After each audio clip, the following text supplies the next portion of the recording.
Good morning. He's behind.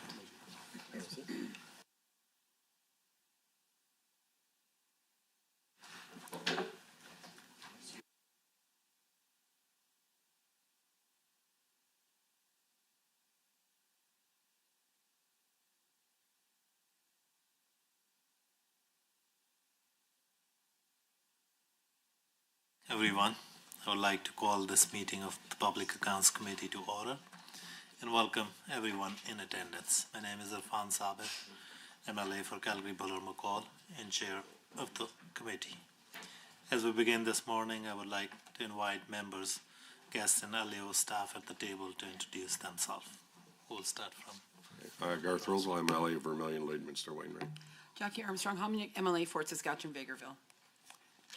Good morning, everyone. Brandon Lunty, MLA for Leduc, Beaumont. Chantal de Jong, MLA for Chestermere, Strathmore. Scott Sear, MLA for Bonneville, Cold Lake, St. Paul.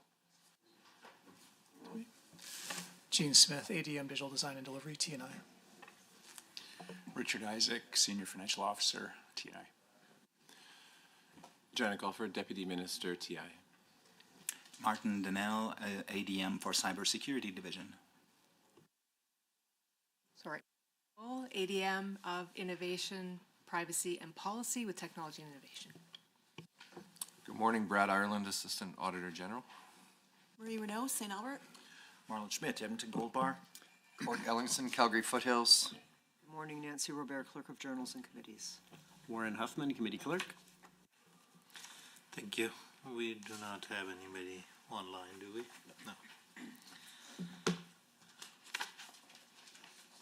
A few housekeeping items to address before we turn to the business at hand. Please note that the microphones are operated by Hansard staff. Committee proceedings are live streamed on the internet and broadcast on Alberta Assembly TV.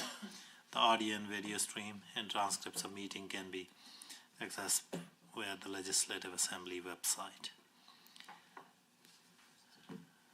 Please set your cell phone and other devices to silent for the duration of the meeting, and comments should flow through the chair at all times. Approval of agenda. Members, are there any changes or additions to the agenda? Seeing none, can a member move that the Standing Committee on Public Accounts approve the proposed agenda as distributed for its Tuesday, November 19, 2024 meeting? Any discussion on the motion? All in favor? Any opposed? The motion is carried. We have meeting minutes from Tuesday, November 5th, 2024 meeting of the committee. Do members have any errors or omissions to note? Seeing none, can a member move that Standing Committee on Public Account approve the minutes as distributed of its meeting held on Tuesday, November 5th, 2024. Chantal. Any discussion on the motion? All in favor? Any opposed? Thank you. The motion is carried. I would like to now welcome our guests from the Ministry of Technology and Innovation who are here to address the Ministry's Annual Report 2023-24 and the Auditor General's outstanding recommendation. I invite officials from the Ministry to provide opening remarks not exceeding 10 minutes. Morning, Mr. Chair, members of the committee. Thank you for this opportunity. My name is Janet Alford. I'm the Deputy Minister for the Ministry of Technology and Innovation. It's a privilege to present several of the key highlights and accomplishments from our 23-24 fiscal year. As a new ministry, this was Technology and Innovation's first full operating year since our formation. The ministry consists of three significant parts. The first is the department, commonly referred to as TI, which is responsible for the administration of all information technology and information management services on behalf of the Government of Alberta, as well as the delivery of significant innovation grants and the development of related policy. The ministry also consists of two operating agencies, Alberta Innovates and Alberta Enterprise Corporation, or AEC, which I will highlight below. I will begin by addressing some of the key accomplishments from our departmental annual report. TI has a broad mandate in delivering digitally enabled government services for both the public sector as well as Albertans. In the domain of technology, we are presently accountable for the Government of Alberta's critical IT infrastructure, including networking, data centers, and the information and data assets. We operate and maintain several data centers in Alberta, as well as numerous cloud-based services for secure computing and disaster recovery. We are also accountable for end-user devices, such as laptops and mobile phones, and the digital office experience, and many of our daily tools that public servants use to deliver key programs. Each year, we secure and maintain and manage more than 30,000 computers for GOA staff, plus secure mobile devices, and over 700 digitally enabled boardrooms. On behalf of all other ministries, TI supports a broad portfolio of nearly 1,300 applications which support operations throughout the Government of Alberta. This includes 116 designated critical systems, such as the 1GX platform and the alberta.ca portal, amongst other systems for justice and public safety, to name a few. In the 23-24 fiscal year, we worked with 16 of the government's ministries to deliver modern digital services, many of which you would have heard from at this committee from other ministry representatives directly. To highlight a few key accomplishments, TI launched the Affordability Application Portal in 23-24, providing relief payments to more than 1.3 million Albertans for more than $770 million. Additionally, drawing from local expertise in artificial intelligence, we also implemented machine learning to streamline our processes. We launched 2 AI-based systems and completed 6 projects, with nearly 700 government staff engaging in the ideation of these solutions, building a strong future capacity for the delivery of efficient services through artificial intelligence. The department is also responsible for the cybersecurity of these devices and systems, which protects against continual attempts to compromise our network via direct attacks to the infrastructure or indirect attacks to staff through spam, malware, and social engineering. In 23-24, we prevented more than $4 million in fraudulent claims to services. Each day we block more than 130 million potentially malicious network connections and more than 91 million potential malware infections. However, our work does not stop within the public sector. Our Cyber Alberta program provides tactical and strategic cyber defense support for Alberta organizations. In 23-24, it increased its membership from just over 300 participants to 584 members, with notably 41% of these from the private sector. Partnered with the Northern Alberta Institute of Technology, we also launched an industry-leading cyber security work experience program to provide a direct career path to new graduates into this important domain. Protected by these programs, we also maintain the Government of Alberta's data holdings, which are managed under a new data secretariat and a data ethics and literacy framework. In 23-24, we established a new data and content management division to strengthen our data governance, literacy, and interoperability.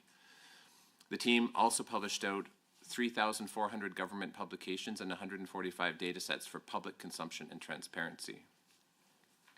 With respect to innovation, TI is also accountable for developing new policies and legislation in this domain. In 23-24, we introduced 2 new important frameworks for privacy management and data ethics, which helped ensure our systems are built to support accountability, equity, privacy and protection, and transparency. We work closely with Service Alberta and Red Tape Reduction and other ministerial partners to identify opportunities to enhance service delivery and eliminate red tape. In 23-24, we eliminated over 140 redundant forms and streamlined numerous workflows. Our ministry remains a leader in red tape reduction since 2019 within the government. TI is also responsible for administering the Alberta Broadband Strategy, which will ensure all Albertans have access to high-speed internet. This program is primarily delivered in concert with our federal partners at Innovation, Science and Economic Development, or ISED, by providing grants to service providers to offset the cost of establishing new infrastructure to reach remote, underserved, and Indigenous communities. In 23-24, this program connected 429 communities in Alberta with 13,000 kilometers of fiber optics and 5,000 kilometers of wireless coverage. We invested $370 million in 52 projects, bringing connectivity to over 51,000 households. We piloted Starlink internet service to provide remote communities incapable of being reached by traditional wired connections with positive outcomes. And we continue to further advocate to address gaps in cellular coverage in the province with both federal departments and cellular providers. The Alberta Broadband Program is solidly on track to achieve its goals by reaching 100% connectivity by the end of 2027, with exciting announcements anticipated in the near future. TI also administers a large granting program. These grants directly align to Alberta's technology and innovation strategy, which seeks to bolster job growth and continue to raise the province's profile as a leading destination for innovation in North America. In 23-24, we supported the Research Capacity Program. We provided a grant of $8.3 million to the Major Innovation Fund to help support Alberta's competitiveness in areas of strategic interest. We provided $15 million to the Scale-Up and Growth Acceleration Programs in technology, energy, and agriculture, which contributed to the creation of hundreds of jobs and attracted significant venture investment, as well as the graduation of over 230 companies. $2.3 million was granted to support the Strategic Research Initiative to establish and strengthen ties between post-secondary institutions and industry. $15.25 was allocated to support the Innovation Catalyst Grant to develop innovative companies in Alberta. And finally, the ministry provided $3.4 million in essential funding to launch GovLab AI, an industry-leading program to leverage private sector know-how to efficiently solve complex government problems. On behalf of my colleagues who are present in the gallery, I'll provide a brief overview of the Alberta Innovates and AEC programs and key successes in the fiscal year. Alberta Innovates provides research and innovation support through funding, business development, advice, and collaboration within the technology ecosystem. It is crucial to diversifying Alberta's economy, nurturing new technology, and attracting investment. It provides critical program funding in 5 significant areas of smart agriculture, digital health, clean resources, AI, and entrepreneurial ecosystem. And it operates 2 subsidiaries, Innotech Alberta and CFIR Technologies, to provide research and development services to industry and government. With respect to AEC, through their efforts, Alberta attracted $707 million in venture capital through 86 deals. By 2024, AEC's 5-year growth rate for venture capital reached an impressive 48.5%, more than triple the compound national average. These successes helped to make Alberta one of the hottest markets for venture investing, a trend which is building year over year. In conclusion, the ministry plays a crucial role in delivering effective programs of technology solutions and enabling innovation within the province. Our programs continue to result in the attraction and monetization of Alberta research and innovation, attracting hundreds of millions of dollars in investment and significant job creation. Yet technology is not without its challenges as standards change, systems age, and new innovation is continually required to meet the needs and expectations of Albertans. Like any ministry, we are on a continual path towards making our programs and services more efficient and effective. As you will hear in the Auditor General's report, there are areas where we are actively improving our services, with all but one of the outstanding recommendations on track for delivery this year. Thank you, Mr. Chair. I look forward now to answering your questions from the committee. Thank you. We have another member who joined us. Member McDougall, would you like to introduce yourself? Miles McDougall, MLA, Calgary Fish Creek. Okay. And we do have some tech issues that we are trying to resolve here with captions. Meanwhile, I will now turn it over to the Assistant Auditor General for his comment. Mr. Ireland, you will have 5 minutes. Good morning, committee members and those officials here from the Department of Technology and Innovation. Thank you for the opportunity to provide you with an overview of the work of the Office of the Auditor General. I'll start with our financial statement audit work for 2023-24. We audited the financial transactions at the Department of Technology and Innovation as part of our work of the consolidated financial statements of the province.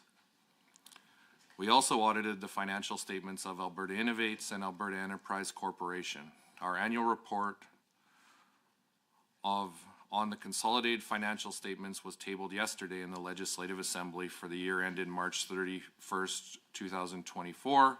We issued clean opinions on all of these audits. As part of our financial statement audit, we repeated a 2021 recommendation to the department on user access. Now I'd like to provide an overview of the status of the outstanding recommendations our office has made to the department. At present, there are 6 outstanding recommendations, including 1 directed to Alberta Innovates. In our annual summary of ministry audit work released yesterday, we repeated our November 2021 recommendation, the department improve its user access controls to remove terminated users' access to the government's network and IT applications promptly. Not removing access rights of terminated employees creates non-compliance with the government's IT policies and increases risk of unauthorized access to government data and Albertans' personal information. In our November 2021 process to report on value generation performance audit, we recommended that Alberta Innovates improve its processes to measure, monitor, and report value generated by its research and innovation activities. By clearly linking and quantifying desired outcomes, measures, and targeted planned results, Alberta Innovates can better demonstrate annually to Albertans what its programs and activities achieved in a cost-effective manner relative to desired outcomes.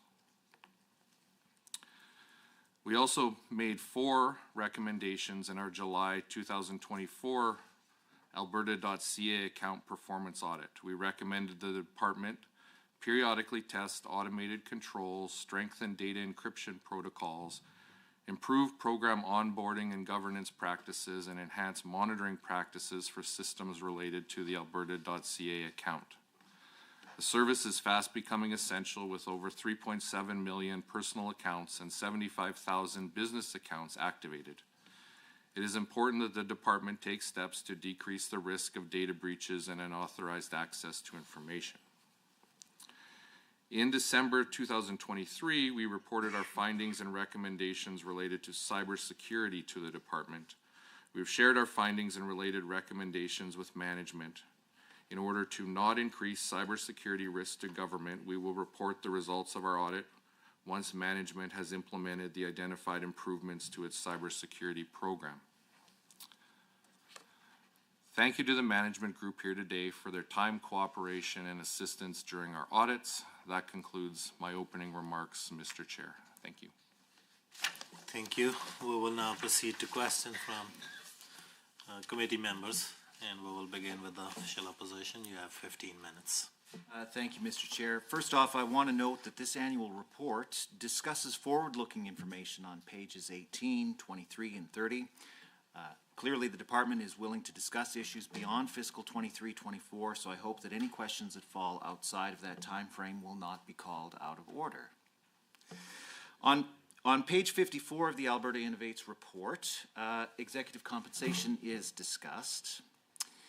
It states that in 2023, the CEO received total compensation of $737,000. Can the department break that down into base salary, cash benefits, and non-cash benefits? Richard, can you?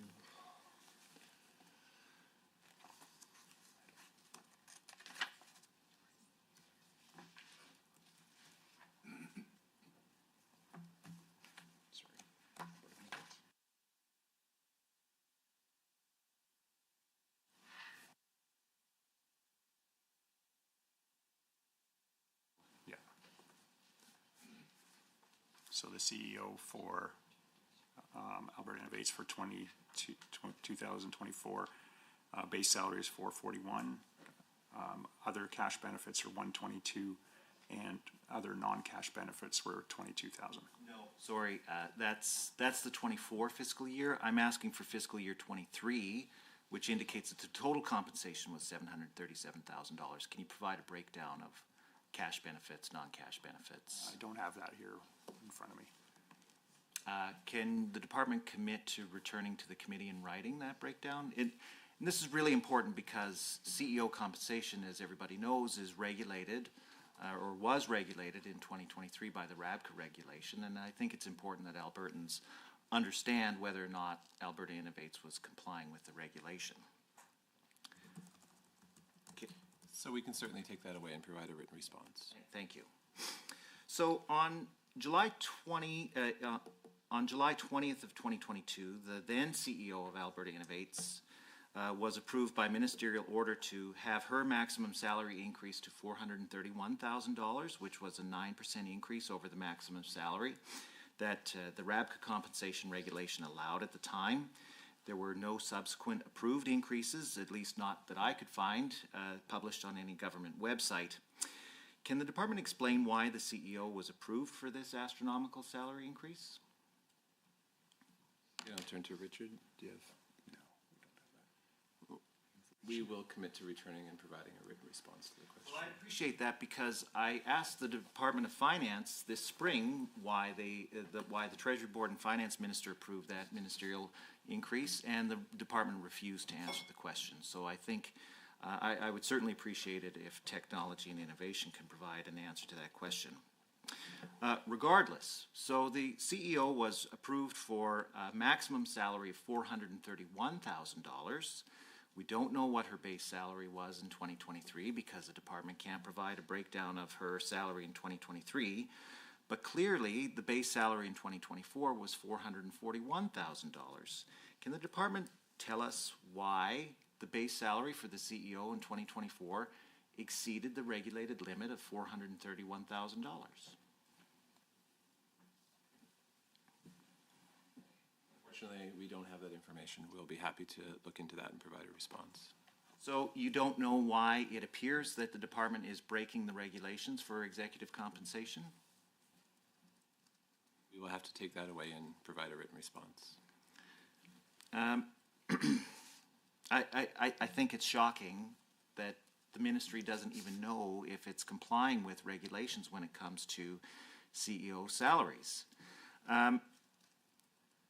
If the department determines that, in fact, the CEO salary exceeds the regulated rate, what steps can the department take to recover the compensation that was illegally paid to the CEO?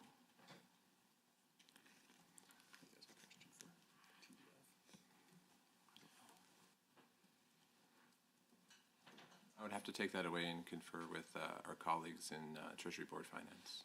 And so when the deputy minister says that he's taking this away, what kind of response can the committee expect, and when can the committee expect a response?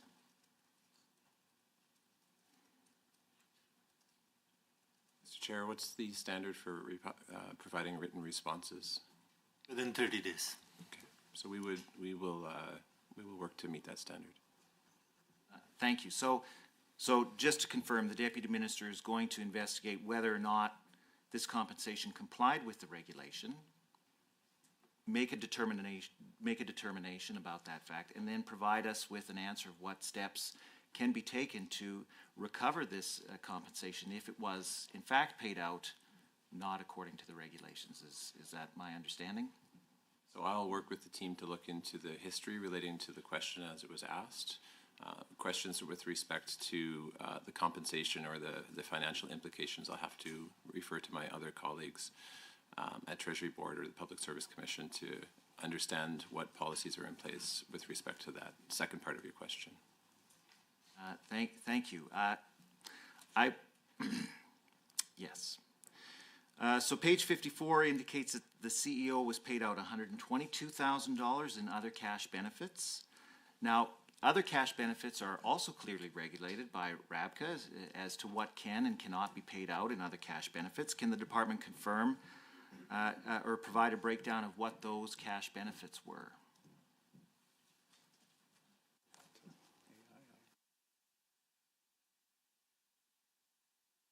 I'll refer that to sorry. Could I get Mike Mann, the CEO from Alberta Innovates from the gallery? Yes. They can use that mic and introduce themselves.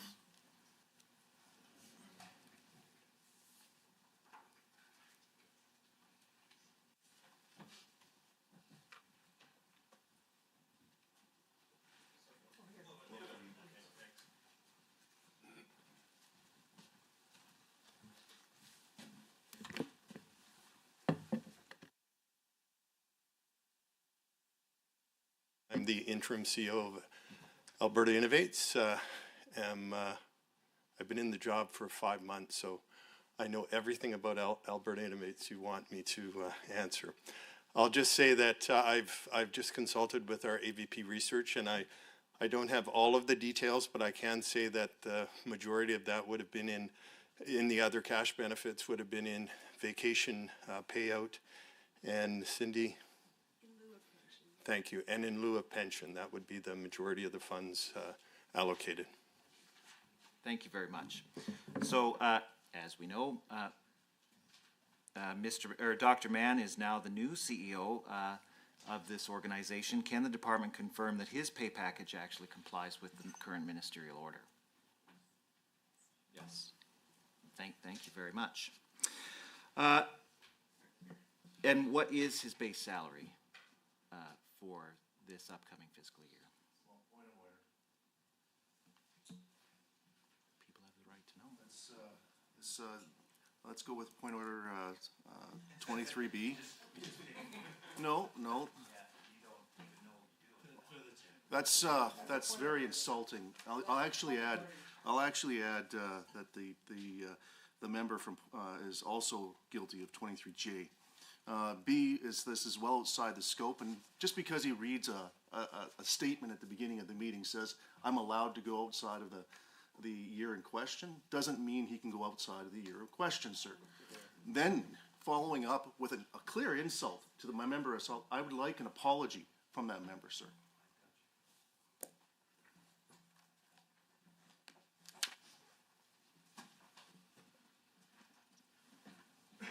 You're raising 2 points of order, Yes. and one is under 23J. That relates to question that was asked. His current conduct, sir. He was mocking And the. what was the first point of order? The first point of order was B, 23B, that this is outside the scope, and just because he reads a statement, sir, into the record at the beginning, doesn't mean he goes outside of the scope of this meeting.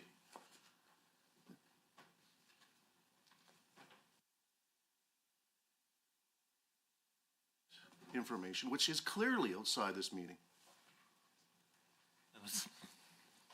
Yeah, well, I would think that the members of the government would also be interested in making sure that executive compensation in Crown corporations that they're responsible for overseeing comply with the regulation when we clearly have evidence that in 2023 and 2024 it didn't. And so I also pointed out that on pages 18, 23, and 30, the annual report is clearly willing to discuss forward-looking information. In fact, those sections are labeled forward-looking information. I think the CEO's salary for this upcoming fiscal year falls into that category of forward-looking information, and I look forward to the department answering that question.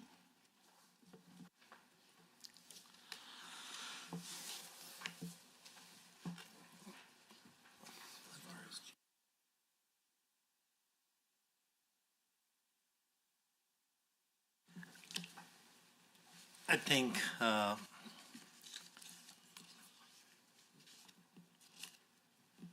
one, it's I guess standard procedure here that you can't call a point of order on a point of order, and that's why in the beginning I did say that conversation at all time should flow through the chair. That will help us reduce those kind of interactions. Second thing, with respect to 23B, we do ask question about the report under discussion, any outstanding recommendations, and generally about the business and activity of the ministry in the year under discussion. So I would advise members to keep their questions strictly relating to the report at hand and any Auditor General's recommendations. All right, well, I guess we'll have to find out next year how much whether or not the CEO's compensation complies with the regulation. So page 63 of the Alberta Enterprise Corporation indicates that their CEO base salary up to March 31st of 2024 was $288,000.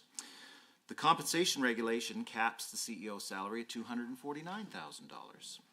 There were no published ministerial orders that I could find that exempted the CEO from the compensation framework in place in 2023. Can the department confirm that the CEO's salary does not comply with the compensation regulation?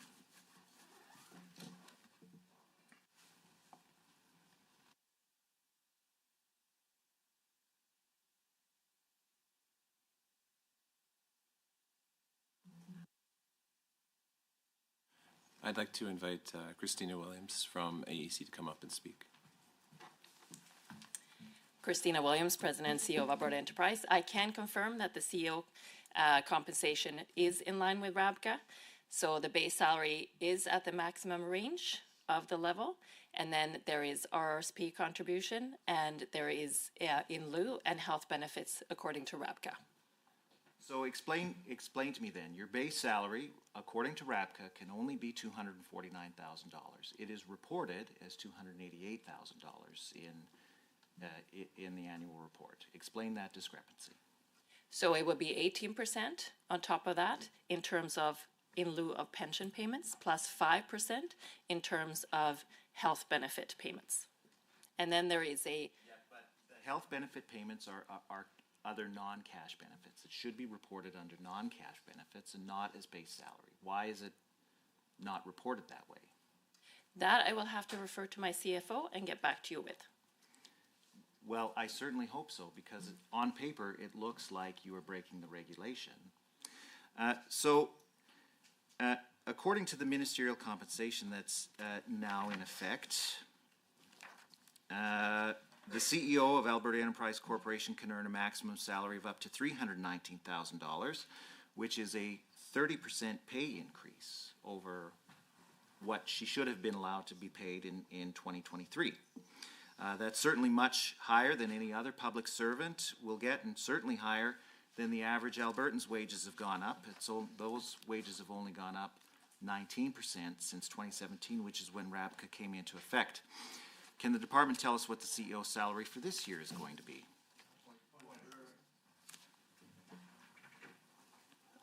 Thank you, Mr. Chair.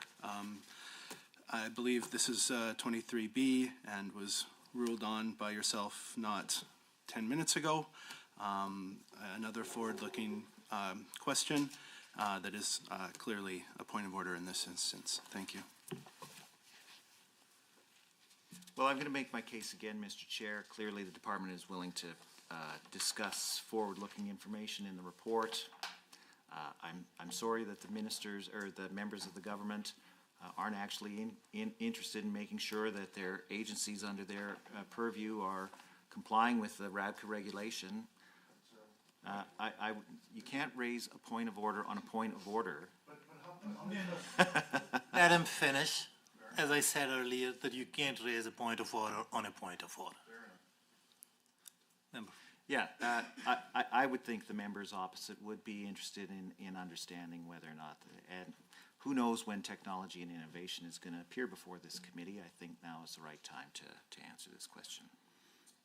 As I said before, this question will not be in order. Members try to make questions about the report that we had for discussion, and that's 23-24. And anything that's outstanding from Auditor General's office, that will be in order. So I would urge members to make their question about the reports that's under discussion. Ministry in these reports sometime do, I guess, share some forward-looking information. If DM wants to answer, that's fine. Otherwise, I guess I would suggest that make your questions about the report that we have under discussion. Thank you very much, Mr. Chair. Can the department tell the committee what aspects of either the Alberta Innovates CEOs or the AEC CEOs' performance justified their pay outside of the range of the RABCA compensation regulation? Thank you, Mr. Chair. I'd like to call point of order 23I. The member opposite has taken numerous opportunities to imply false motives, make accusations that our department is intentionally outside of RABCA. This is clearly a point of order. The member opposite has also accused government members of similar conduct, which is clearly a point of order. It is we could also call 23J. He's doing this to cause disruption. He's doing this, I think maybe he hopes he can get on social media. Maybe he's a little frustrated being in opposition, I don't know. But this is not helpful to this committee. Our officials here did not come here to be accused of this conduct.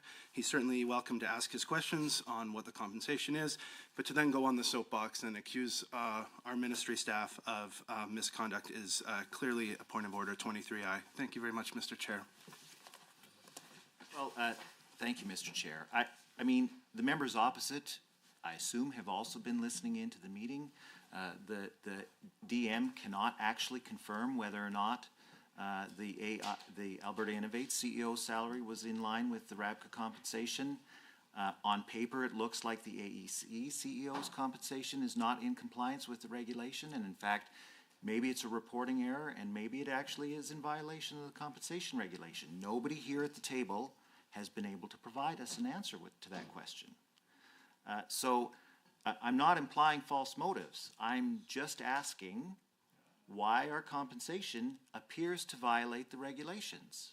I would think that members opposite would also be interested in making sure that the Crown corporations under their review, or under their scrutiny, would be in line with the compensation regulations. Moreover, Mr. Chair, my question that I asked, obviously the members weren't listening, were in line with what performance metrics did the CEOs meet to justify these pay increases? That has nothing to do with... Thank you, and I guess that's the question that I also heard, that it was about performance metrics justifying the salaries. Can I add to this as well? I'm not doing a point of order, but this is a point Sure, of order. if it's strictly related to what's under discussion. Yes. So the member across is alleging that because they're going to be writing us an answer, sir. What I'm asking here, if you want to add something to this particular point, the question asked was about the performance within the year. I hope so. That was about the year under discussion about these salaries. If you want to add to that debate, that how that's out of order, sure. So, Mr. Chair, they have committed to writing us a response to this. He is alleging that they're guilty simply because they don't have the paperwork in front of them. I didn't hear that he alleged something that they are guilty. I heard a question that is about the performance, what justifies these salaries, and I think that's a fair question, and I would not rule that out of order. DM, if you want to answer, sure. If you don't have, you can provide undertaking as you see fit. It's our understanding that the compensation that's reflected for the 23-24 year is in range plus what was explained by the CEOs of those two organizations, that these reflect the compensation in lieu of, and but if it is unclear through the financial tables in the report, we'll certainly take that away and make sure that that's the case and provide any clarity or correction if required. Again, that wasn't my question. What aspects of the Alberta Innovate CEO or the Alberta Enterprise Corporation CEO payment justified their pay increase? My understanding that is not with this department, it's with Treasury Board, so I will have to take that away and confer with my colleagues there. So you don't manage the performance of the CEOs of Alberta Enterprise Corporation or Alberta Innovates? Are we able to answer that? Not at this time.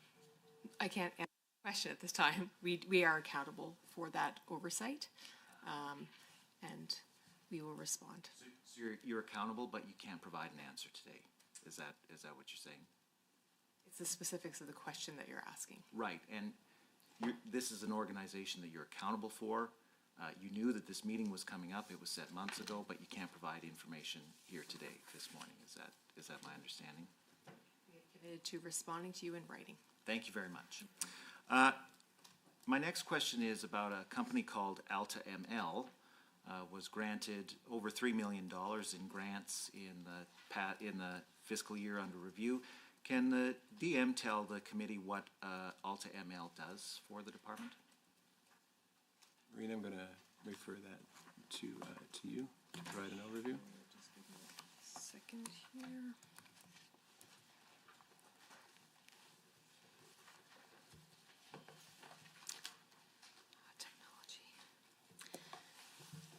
So AltaML, we have a partnership with, and they provide AI and machine learning services in partnership to, so how this agreement works is departments will come forward with a question, and we will work with AltaML, and they will provide resources to solve a problem. An example would be wildfire prediction.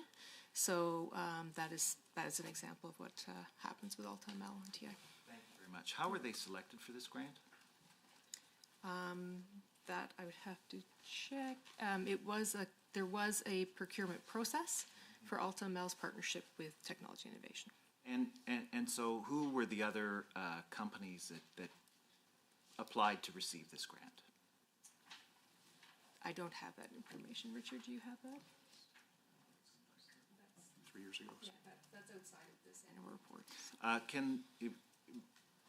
So the grant was awarded a number of years ago. Was it a multi-year grant? Because I see it 23, 24. There's another grant for even more money in 24, 25. Like, what were how long was that grant established for? So it is a multi-year, and it was a 5-year agreement, is my understanding. 5-year agreement. And it was signed when? So that would have been 2017. 2017. 2017. And it's still ongoing? But 2022. Okay, thank you. We will now proceed to question from the government members. You have 15 minutes. Thank you, Chair. And through the Chair to the Ministry staff for being here this morning. The Deputy Minister in his opening statements talked about Alberta's booming tech sector, about the growth in venture capital that we're seeing. That's great news for Alberta. I think we should be proud of that. It's exciting, and I think that's also indicative of the good work you're doing, and that of your the organizations in your oversight. So I want to jump right into Performance Measure 3A on page 31. It looks at the sponsored research revenue attracted by Alberta's comprehensive academic and research universities. So the report does state that this performance measure lags by 1 year. So looking at the metric for 22-23, Alberta's comprehensive academic and research activities attracted almost $1.2 billion in sponsored research revenue. And that exceeded the target of $1.1 billion. And according to the report, that's a 6% increase over the previous year. So, can the ministry explain the factors behind that 6% increase, which is higher than the average yearly increase of 4.73% over the past 10 years? And I'm also interested to know if the ministry did something specifically to promote that growth over the past year. Thank you for the question. So for that period, we looked at, so sponsored research in that period was structured into 5 categories, or classified in 5 categories: provincial, federal, industrial, nonprofit, and other. So the 22-23 increase was primarily due to increased provincial funding, followed by federal funding. And this correlates to Alberta leading and attracting more money into the province through TI's innovation program, which has allowed Alberta's institutions to build world-class research programs, attract top-tiered faculty and graduate students, and foster robust partnerships. With consistent and impactful provincial funding, Alberta's institutions are becoming even more competitive. I'll also refer to Maureen, are we able to, do you have additional items on this topic?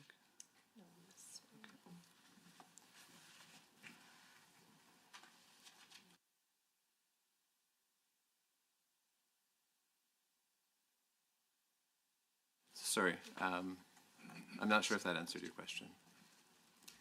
All right, thank you. Yeah, it's interesting to hear how technology and economic growth are so intertwined. Just flipping the page now to Performance Measure 3B, the cumulative value of Alberta Enterprise Corporation, attracted venture capital funds and their syndicate partners invested in Alberta businesses. As highlighted in the report, but also a very real experience for us as MLAs here. I'm talking with businesses in our constituencies. Access to capital enables Alberta businesses to start up and grow, and that's important for economic growth, for diversification, for jobs. So I have two questions for ministry staff. The 23-24 target was set to achieve just over $1.1 billion roughly of AEC cumulative investment. The actual result, as we see in the report, was over the target at just over 1.2 billion. So similar to my last question, I'm interested to know what allowed the ministry to exceed that target.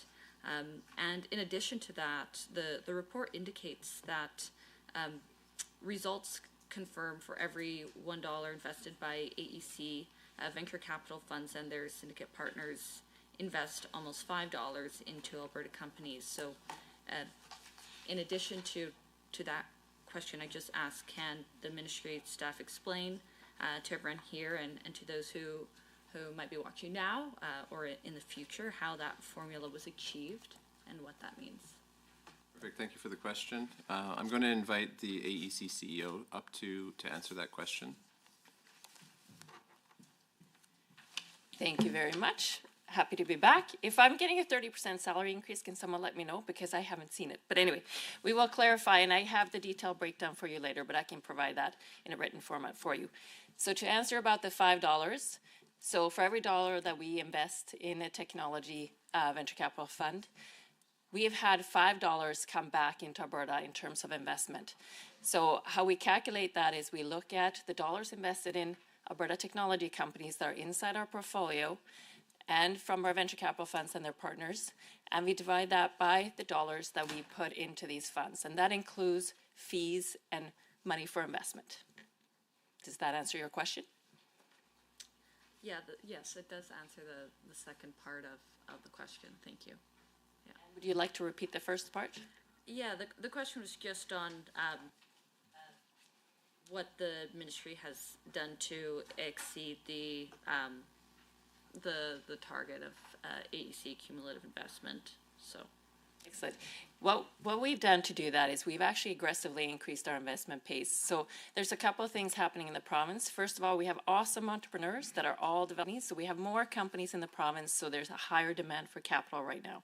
And on top of that, to meet that demand, we've been aggressively increasing our investment pace. So there's more capital available right now in the venture capital space that's coming into Alberta. So those two factors in combination, together with that the companies are maturing and growing, and therefore the financing rounds are larger. Thank you. All right. Well, with that, I'll see the rest of my time to my colleague. Thank you. Thank you. Thank you, everyone, for coming this early morning.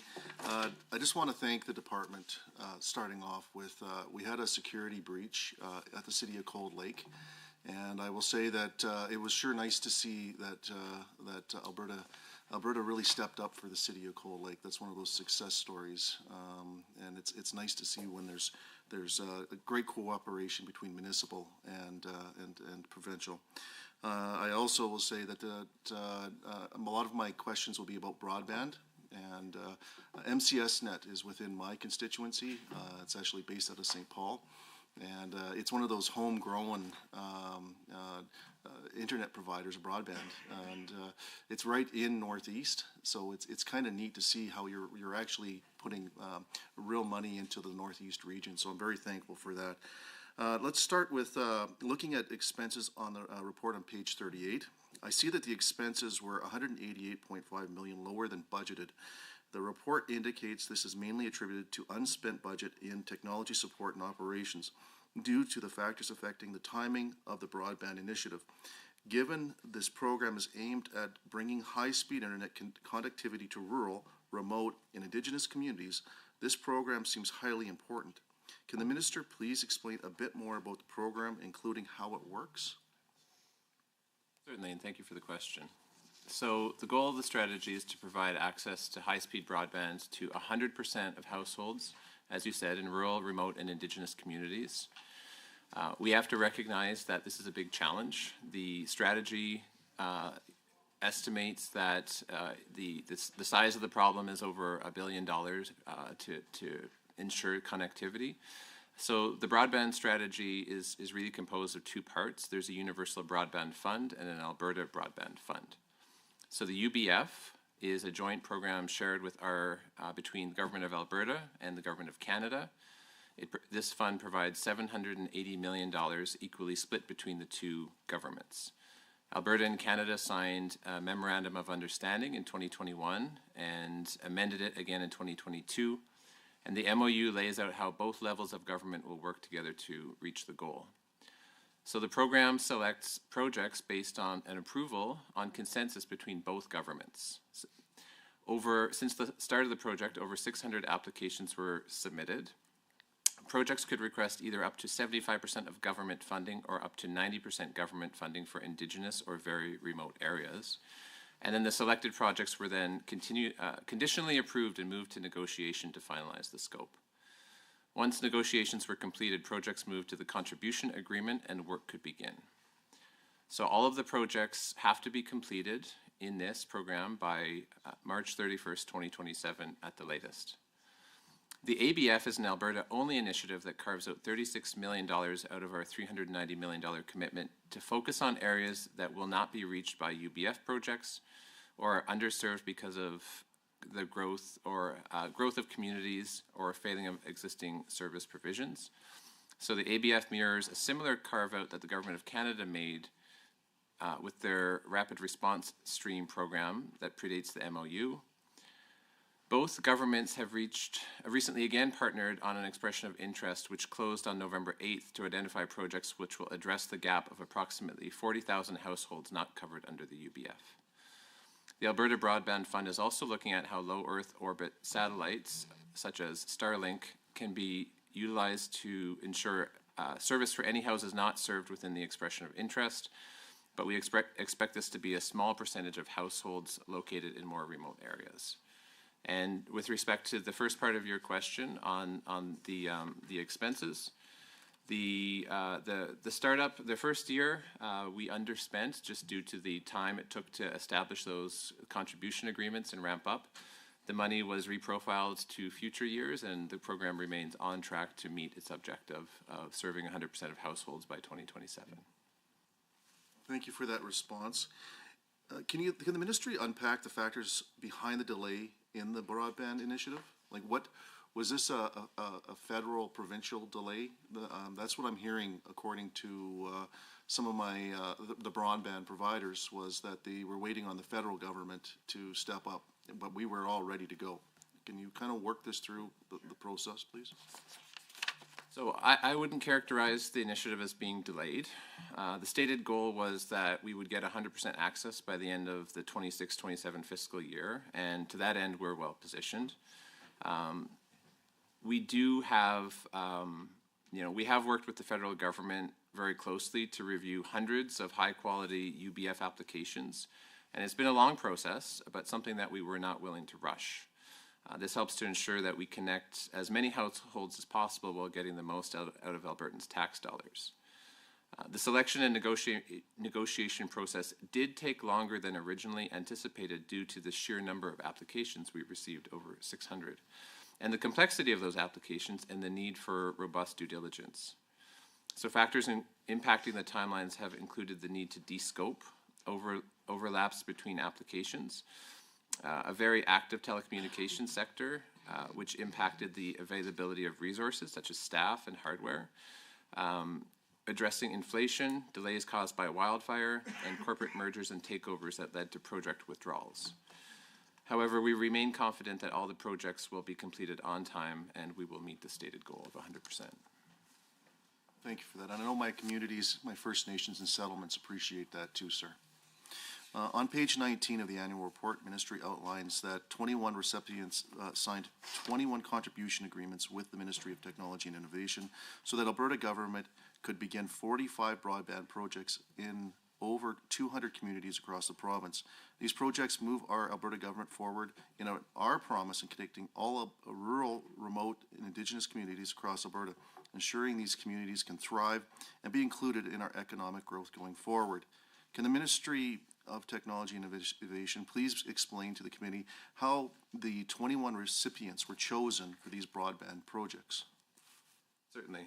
And just to provide a clarification, and thank you for those numbers, the numbers in the 23-24 report are cumulative, and so those are the numbers I stated in my opening comments. All Universal Broadband Fund applications were reviewed by both the Government of Alberta and the Government of Canada separately. Each government then brought forward a list of projects that met the program criteria, and both governments then developed a consensus short list of projects that became the list of projects which were conditionally approved to proceed to negotiation. Some of the factors considered were the costs per household, the type of technology proposed, such as fiber versus fixed wireless access, ensuring that there is no overbuilt, the financial health of the applicant, and community support. So based on those criteria, those 21 recipients were selected for the grant and proceeded to deliver. Thank you for the response. And again, when it comes to my local communities, I will tell you that I'm seeing a few of the Starlink initiatives going forward. And my First Nations are really valuing that approach that we're taking, especially with the fact that they're so remote that it's hard to get that fiber out to them. So I really am appreciative on what your ministry is doing, and I know that as we continue to move forward, that this broadband is going to be something that is going to bring us into the future in the Northeast. So thank you so much for your responses. I cede my 7 seconds. Thank you. I will now proceed to questions from official opposition. This round you have 10 minutes. Thank you, Mr. Chair. I'm going to continue asking about broadband initiated by the member opposite, and maybe just try and gain some clarity on some of the information that was provided. So we do, first of all, to note that the target is to have all of the projects completed and those households connected by March of 2027. So stepping back a little bit, the 2022-23 report talked about 2 projects and 10,700 households on those 2 projects. In 23-24, you noted that the 45 projects is cumulative. This report in 23-24 doesn't specifically state the number of households.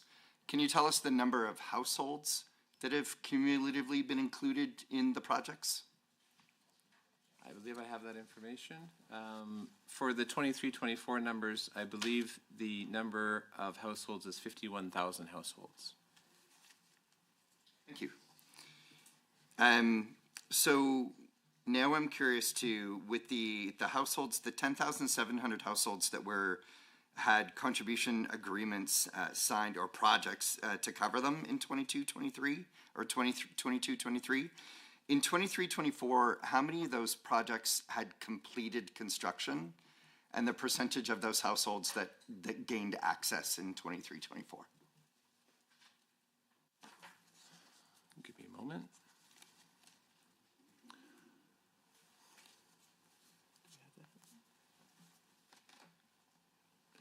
I'd like to invite my colleague Paul Thornton, the Executive Director on the file, to come and speak.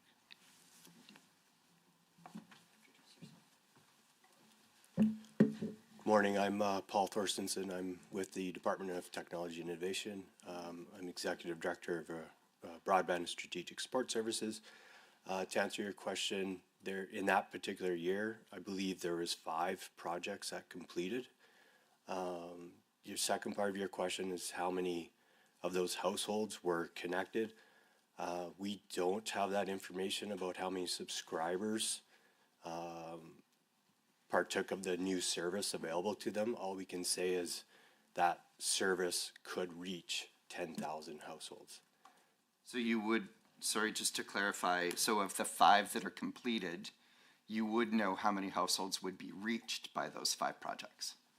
Yeah, we would know that number, yes. I just don't have that particular breakdown at this point with me today.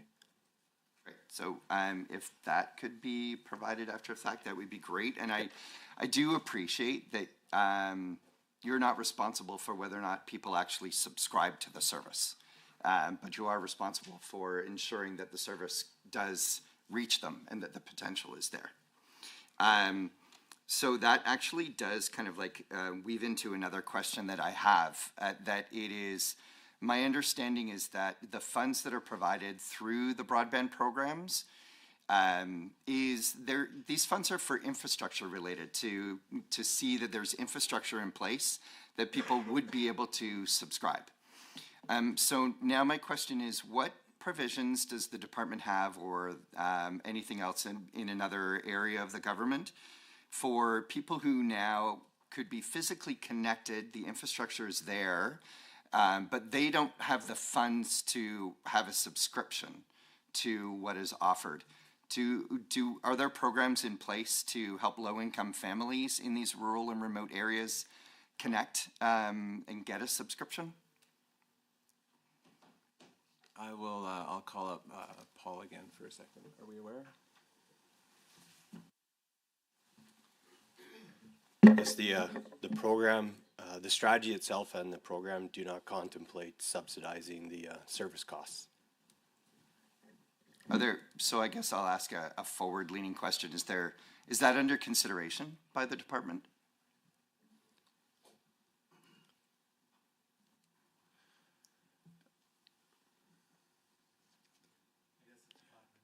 To answer this, you can move on with your next question about the report.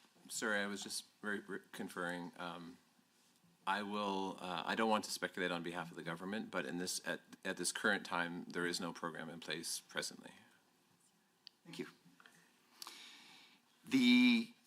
So now of the projects that were in 23-24, so the contribution agreements that would have been signed in 23-24, what is the expected timeline of delivery on those projects? So we heard in 22-23 that approximately half of the projects had been completed a year later. So those that are signed in 23-24, what's the project delivery schedule? When would we expect 100% of those projects to be complete and delivered? Specifically, just to clarify, specifically for the ones signed in 23-24? Correct. Do we have that information? I don't have the specific breakdown of the schedules from each of the contribution agreements with me today, but I can tell you that they will be done before the end of fiscal 27, and some of them will come online or partially come online during that time between now and the end of 2027. Some of the projects are very complex, and they have different phases where subscribers will be able to partake of new service before the end of the actual project itself. So we do get that from each of the proponents, the schedules, and we track that. We meet with the project proponent and the federal government partners on a regular basis to ensure they're on track and meeting their obligations of the contribution agreement, and to help them solve any problems. Thank you.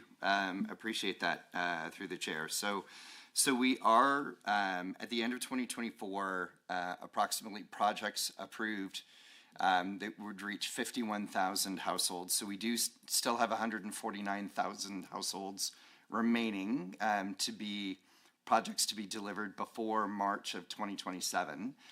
And so I guess I'll ask the question, knowing that the complexity of these projects, the time that it takes to deliver these projects, we still have 149,000 more households to be connected by 2027. Contributions still need to be signed. Those projects are going to be equally complex. So I will ask the level of confidence of the department that in fact 200,000, 100% of those households will actually be connected by March 1st, 2027. I can answer. We're very confident that we will reach that target. Since, subsequent to the numbers here, the program has continued to proceed and will continue to proceed. And as noted, most recently closed its final round of requests for proposals through ISED just this month, and so we still remain very much on track for the delivery, and we're confident we're going to reach that number. Thank you, and we will obviously look forward to future numbers, knowing that in the timelines that are taken for these complex projects, you probably do need to sign contribution agreements in the following year. In 24-25, you probably need another 100,000 households signed up in contribution agreements. So you've got heavy work ahead of you. So I look forward to seeing those results. I want to talk a little bit about Starlink, and I am very curious about the reaching rural and remote households and Indigenous communities that many of the households that we're talking about, the 200,000 households, many will be in towns and villages that are easier to connect. What percentage of those 200,000 households are outside of towns and villages and are much more difficult to connect and that might be relying on programs like Starlink? Do we have the percentage? We don't have a percentage because we're continuing to evaluate terrestrial solutions. So until we exhaust terrestrial solutions, we won't know what gaps remain that will be a fit for low Earth orbit. Just to build on that answer, the strategy being that presently those technologies are more expensive for the subscriber. So relative to kind of a landline-based technology, a satellite-based technology would be more of a financial burden on those households, and that's why we want to absolutely explore all terrestrial opportunities before we shift to that. Thank you. In the last 9 seconds, I'll just say that when I come back, I'll ask you more about that. I'm really interested. And I also know that some of those non-terrestrial solutions cut off at 55 degrees north. And I grew up at 55 degrees north, so I want to make sure the northerners are covered. Thank you. We will now proceed with questions from government members. You have 10 minutes. All right, thank you, Mr. Chair. And thank you to the department officials for joining us here today. Like many of my colleagues, certainly interested in rural and remote parts of Alberta. I grew up in rural Alberta. Don't want to give my age away too much, but at a time where, the types of stuff we're doing wouldn't have seemed very possible. So certainly want to express my appreciation for that. I'd like to maybe dig in a little specifically on the SuperNet network. So this is on page 16 of the annual report. It highlights the efforts of the ministry to modernize Alberta's technological infrastructure and service delivery approaches to support better, faster, and smarter services. And again, especially in communities that need these services most. These services include greater access to fiber or fixed wireless internet coverage, with 429 communities across Alberta gaining connection to the SuperNet network in 23-24. This included 13,000 kilometers of fiber optic cabling and additional 5,000 kilometers of wireless coverage. So through the chair, could the ministry please explain to this committee and to Albertans what the SuperNet network is and how this network is able to connect Albertans across the province, regardless of their postal code? Thank you for the question. So just to note and distinguish for all of the members here today, the Alberta SuperNet is not the internet. It is a broadband wide area network infrastructure composed of network routers, fiber optic transport, and wireless towers that are connected throughout the province of Alberta. This extensive fiber optic and wireless backbone has the ability to deliver and share data with all of the communities on the network.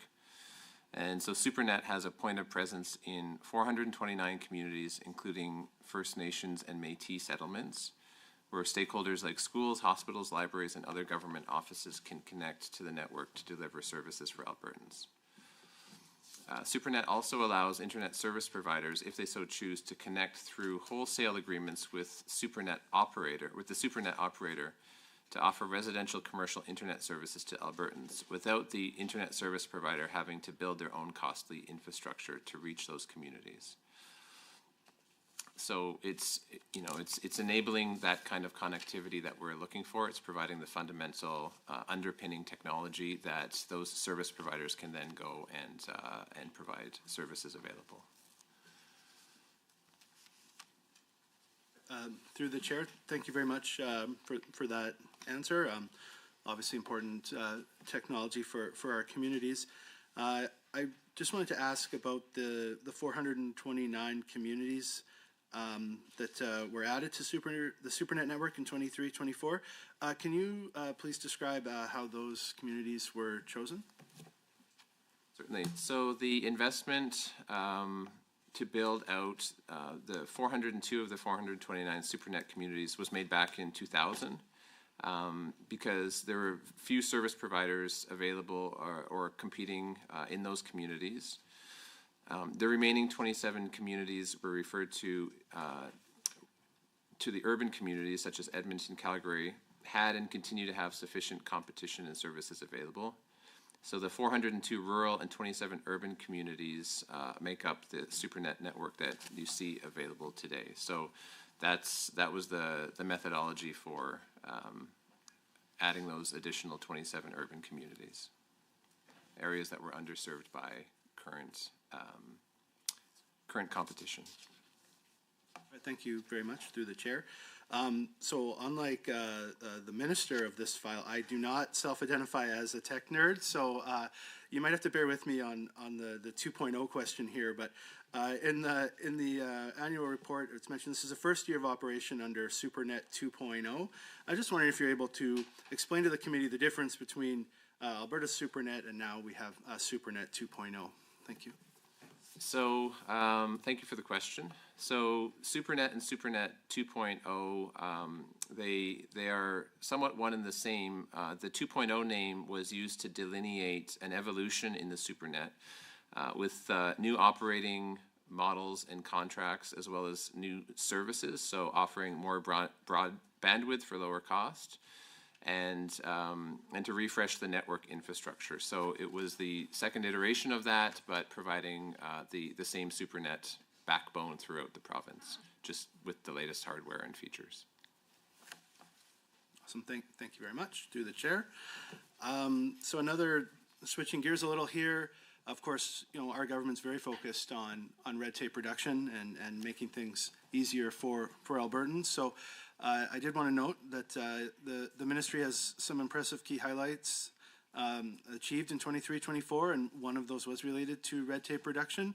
The ministry eliminated over 140 redundant forms and streamlining workflows. So through the chair, can the department unpack what kind of forms these were and what the process is by which the forms were selected for elimination? Thank you. Thank you for the question. So the government of Alberta has more than 3,000 different forms that have been historically used, and as we identify forms that can be eliminated or systematized, we're able to streamline that. So the forms that were removed primarily were those used for the applications into the ministry's innovation programs and the reporting forms required for grant recipients. So the forms were selected for elimination or simplification after the review of those forms, and the department conducts on an ongoing basis as part of our red tape reduction mandate. So during that review, we make an effort to identify forms that are duplicative or contain unnecessary language or requirements, and in instances where entire forms are deemed unnecessary or programs discontinued, the forms were removed altogether. So as programs change, we will also eliminate the forms associated to that program. And we're on an ongoing basis to do that across all of our forms. Thank you. I know certainly appreciate that often tedious work of red tape reduction, and that Albertans certainly appreciate seeing that from their government. I would like to transition over to the enterprise content management system. So on page 19 of the annual report, the ministry outlines that $1.36 million was spent in the 23-24 reporting period to continue modernizing our government's collaboration, security, and information management tools by implementing Microsoft 365 as the enterprise content management system. This implementation is reported to make our public service more efficient and secure going forward. So through the chair, of course, could the department please explain to this committee why Microsoft 365 was chosen over other software providers to act as our government's enterprise content management system? Thank you for the question. So we, the government completed a business case with KPMG in 2018-2019, which outlined the requirements that we had, and we utilized an RFI, request for information process. Vendors were evaluated, and Microsoft was chosen as the enterprise content management system because TI already had an enterprise agreement in place and something called E5 licensing, which would allow for lifecycle management of the content. So the budget was allocated by TI to implement Microsoft 365 over a 3-year program. I can also explain briefly as well some of the features if there's interest as to what we leverage from that platform. Yeah, thank you. Please, if you wouldn't mind elaborating a little on those features. Perfect. So the Microsoft M365 platform offers security measures such as multi-factor authentication, data encryption, and threat analytics, which protect sensitive government documents from unauthorized access and breach. It enables for us to implement real-time threat detection and continuous monitoring to respond to security incidents and reduce the risk of data loss. And it also importantly implements centralized content management so we can enforce consistent security policies and compliance standards across, ensuring that we have a unified and streamlined document management approach. And importantly, it allows us to implement information security classification, so ensuring that our documents are adequately classified and protected based on that level of sensitivity. All right, thank you very much. We have 10 seconds, but obviously important security is an important part of your ministry's mandate, so thank you very much for answering the questions. Thank you. We will now proceed to question from the official opposition. You have 10 minutes. Thank you, Mr. Chair. 10 minutes, rapid fire. Let's go back to Starlink. Okay, so thanks for the clarification that the 36 million is a carve out from the UBF. How many households have been physically connected through Starlink so far? So for the stat, I'm going to invite Paul back up to speak about the stats on the Starlink program and also how we invited people to participate. Sure.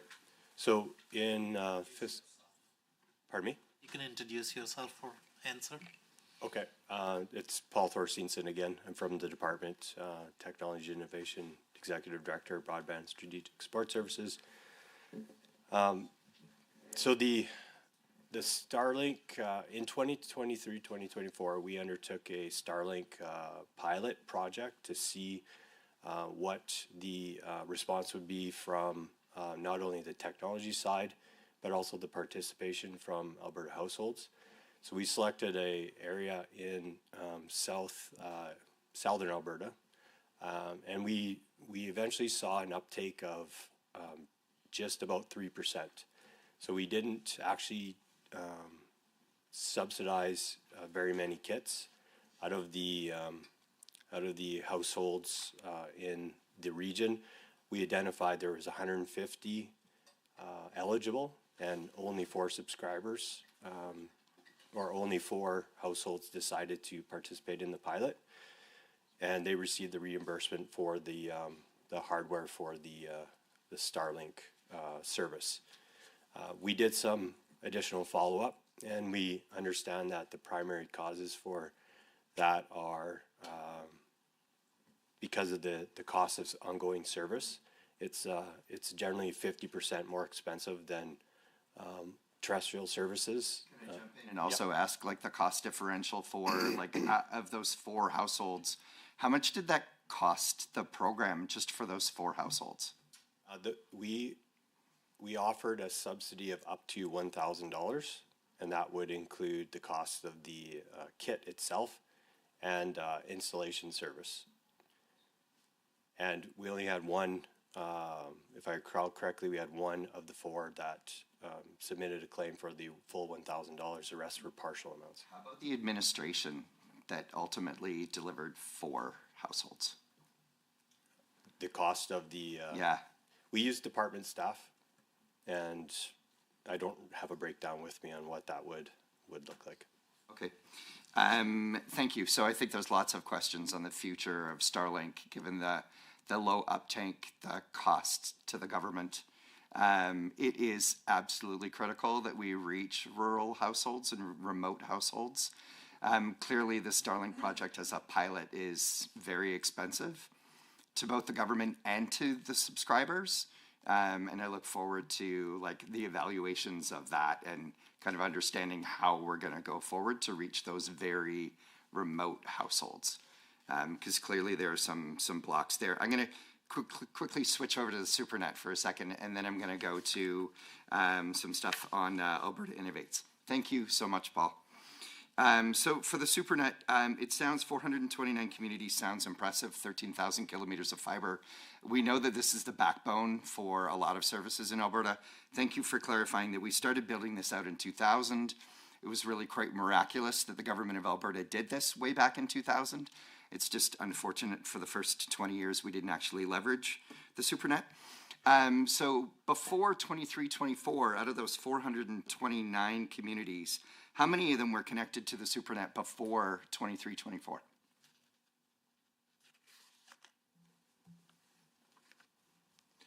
One moment. Do we have that info?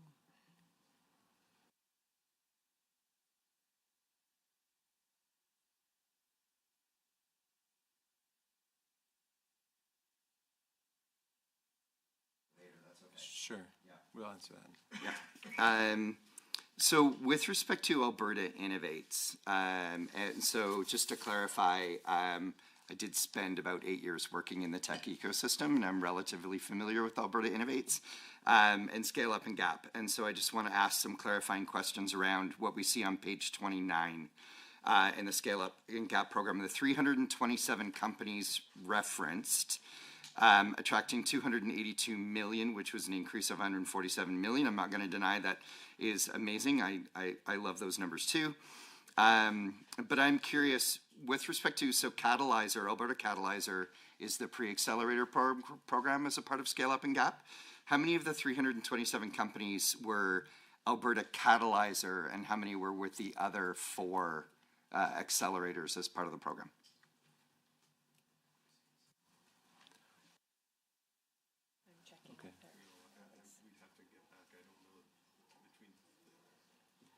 You don't have that available, but we will, again, respond to you, Maureen. Thank you. And what I'm driving at is that pre-accelerator program largely is working with Alberta-based companies. The other accelerators have a higher percentage of non-Alberta-based companies. And so I'm wondering, out of the 327, can you tell us how many of those 327 were located in Alberta or relocated to Alberta as part of the Scale Up and Gap program?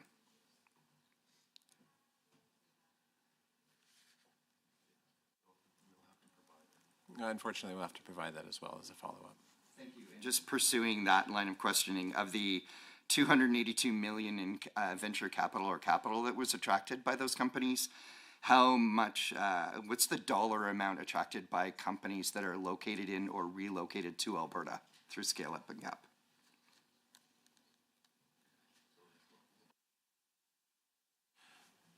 We'll provide a full report on that through Alberta Innovates.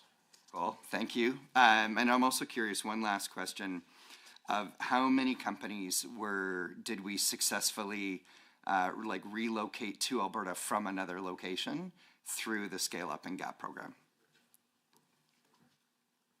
Similarly, I'm afraid we'll have to take that away. Thank you for that. And I do look forward to hearing these answers from the department, because those are also answers that we don't really get out of reporting from Alberta Innovates. So I'll say this also to with Alberta Innovates being in the room. I think all Albertans would appreciate this level of reporting, just to know the real success of these programs. And like I said, I'm not going to deny the success of the programs. I spent a lot of time in the tech ecosystem and with a lot of the companies that are engaged in those accelerators. So now I want to talk a little bit about the, thank you for the member opposite asking about the research revenue, sponsored research revenue to Alberta post-secondaries, and understanding that there was a lag that you're reporting 22-23. You noted in the report a 40% increase from the province in research funding. Out of that $1.192 billion attracted by Alberta's post-secondaries, what percentage was provincial and what percentage was federal and what percentage was industry? One moment.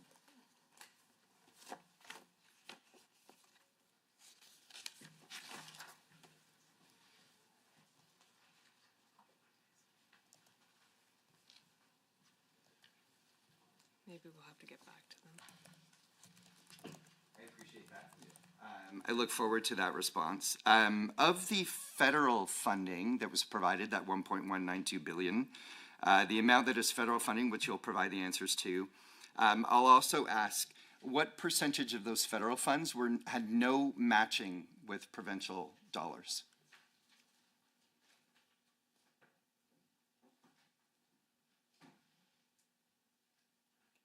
Respectfully, we'll add that to the list. Understood, understood. And this is a future-looking question. That with those federal funds, in the department's opinion, does Bill 18 place those federal research grant funding at risk? Any insights on that, Maureen?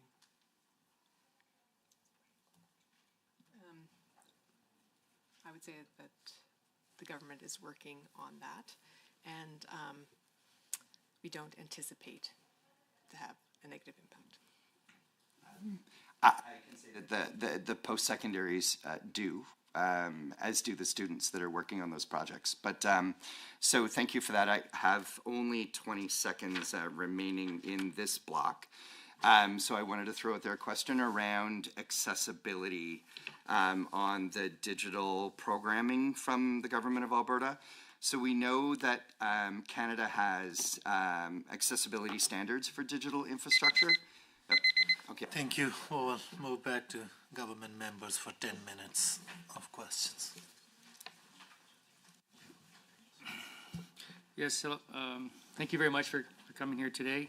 On page 23 of the annual report, the ministry outlines that in 23-24 reporting period, $500,000 was allocated by the government to implement a development, security, and operations approach to the development and maintenance of digital services to ensure that cybersecurity is embedded through the entire life cycle of all business systems across Alberta.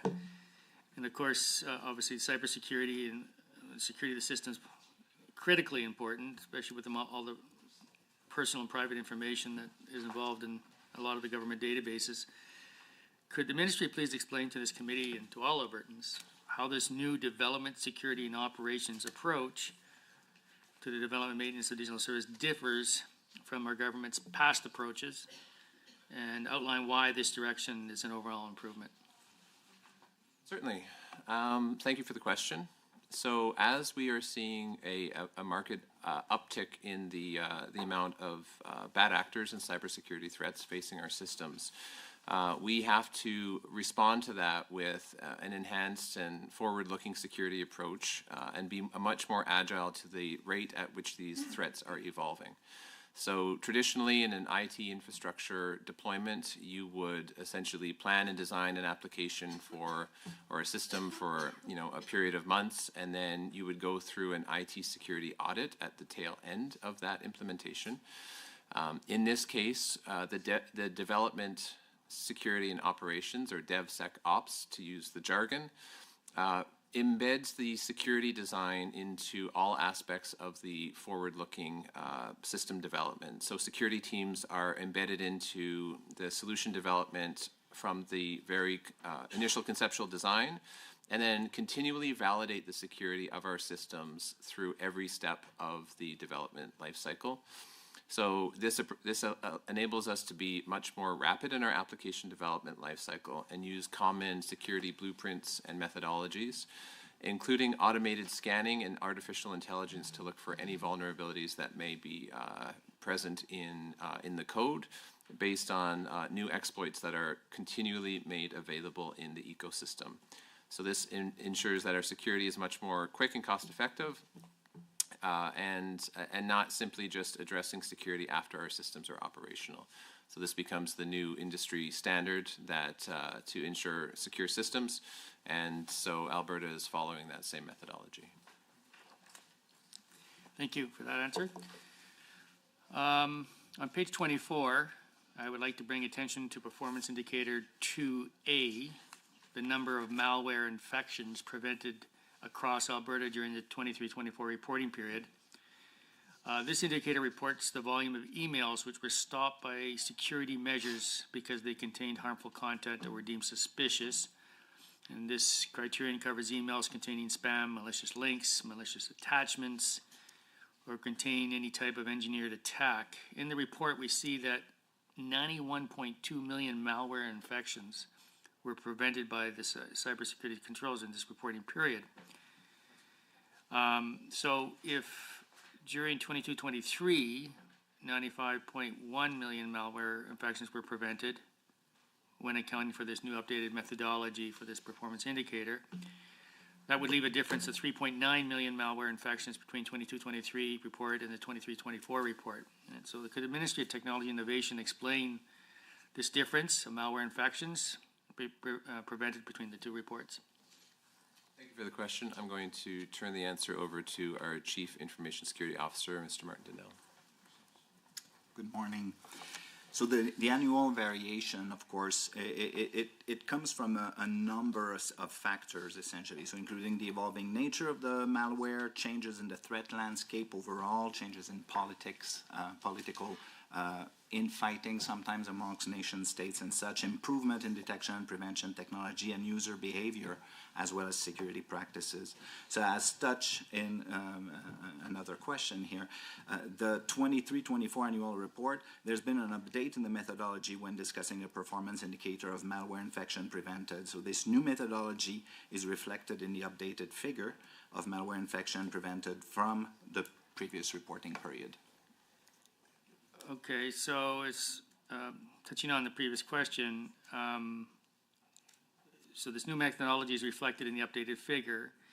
Can you outline why this new methodology was implemented in this report? Maybe to evolve with the times. So there's been a lot of changes in our tool system, for instance. We modernized our protection systems from an email perspective, an internet perspective, our applications with new methodologies and such. So we needed to reflect not only, for instance, malware that was coming through our email systems, but also that was blocked through some of the malware appliances that we had in place and such. In the past, we were looking mainly at, for instance, email as a method of infecting the government of Alberta. Thank you for that. Changing the direction here a little bit, under key objective 3.2, we can see that the Government of Alberta, through the Ministry of Technology and Innovation, is incentivizing investment in research and development to build upon our province's innovation capacity. And this research capacity program funded several projects in 23-24 reporting period, including 2 projects from the U of A, 2 projects from the U of C, 1 project from NAIT, and another project from the Lethbridge College. Could the Ministry of Technology and Innovation please explain the criteria for what projects are granted funding through the research capacity program and why these projects were chosen in particular? Thank you for the question. I'll call on Maureen Toll, ADM of Innovation, Privacy and Policy. So thank you for that. RCP projects are reviewed by an external expert panel based on 2 categories, so innovation excellence and alignment with Alberta's strategic priorities as outlined in the Alberta Technology and Innovation Strategy. The panel provides funding recommendations to Technology and Innovation's minister, who then makes the final funding decision. The panel is composed of national research and innovation leaders, who have leadership and expertise in the promotion of high scientific quality and the acceleration of innovation to promote economic growth and diversification. The use of an external expert panel is considered an innovation funding best practice and ensures that Alberta is always considered a fair and impartial funder.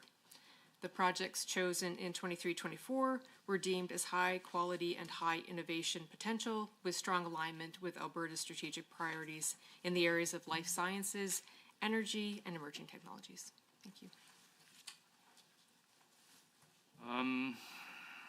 Okay, could the Ministry please explain to this committee how many projects were accepted under the Research Capacity Program in 22-23 as compared to 23-24 reporting period, and explain the difference in this project acceptance rate?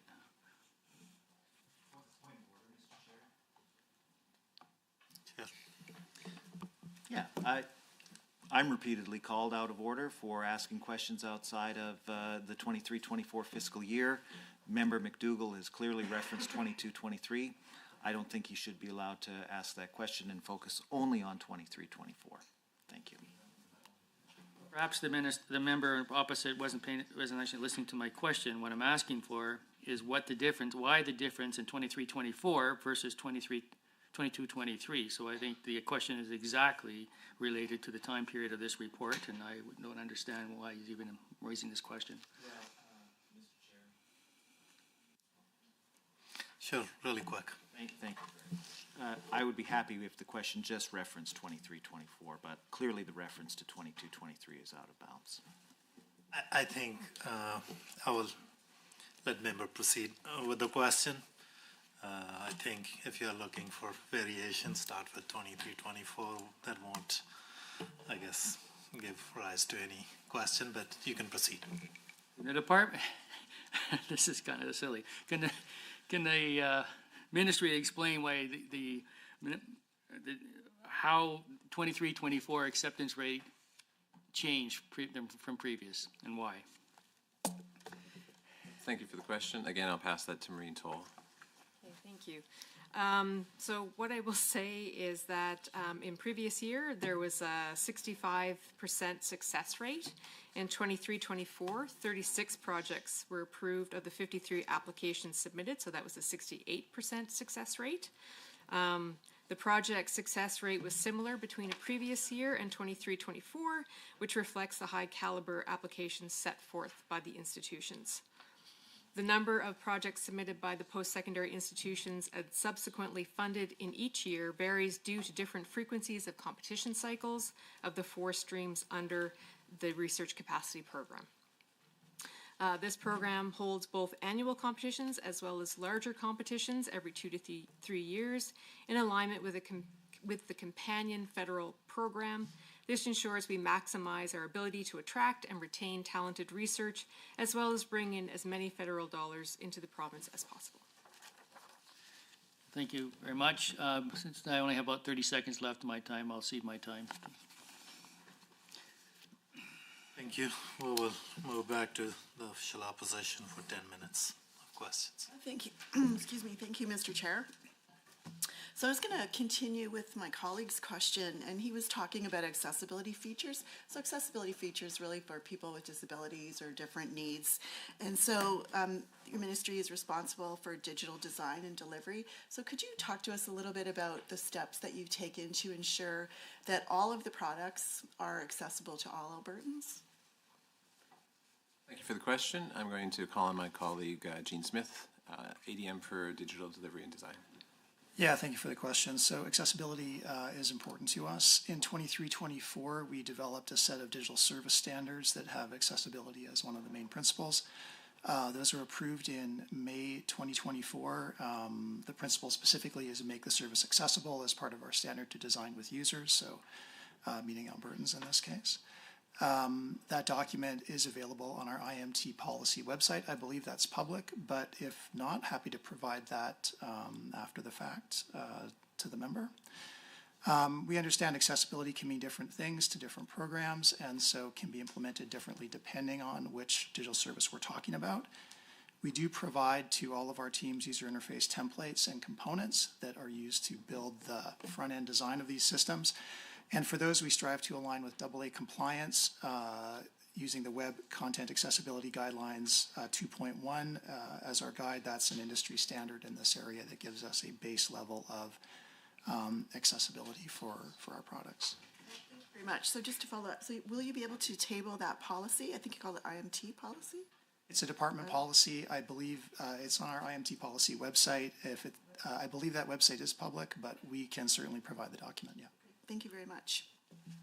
So Performance Measure 1A on page 33 discusses products available through My Alberta e-services, with some projects consisting of one product. Others may have a few iterations or range. So what is the total number of projects and associated products? Thank you for the question. Again, I'll refer that to Jean Smith. Yeah, thank you. So there is a bit of a methodology for counting those products, and we do count the ones that are individually published on our e-commerce platform as individual services. And then the other digital services that are developed for department programs are counted individually. Some are quite expansive, some are narrow. We can provide a written explanation of that methodology. So maybe more specifically, as an example, the Ministry of Seniors, Community and Support, Social Services. Could you tell me how many products are currently available in that ministry?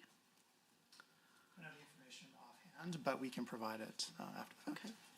And so other than the work that you described a little bit earlier, could you tell us specifically like how these products were maybe designed or tested or reviewed at all by anybody with experience or lived experience around disability or academic experience around disability, just around accessibility?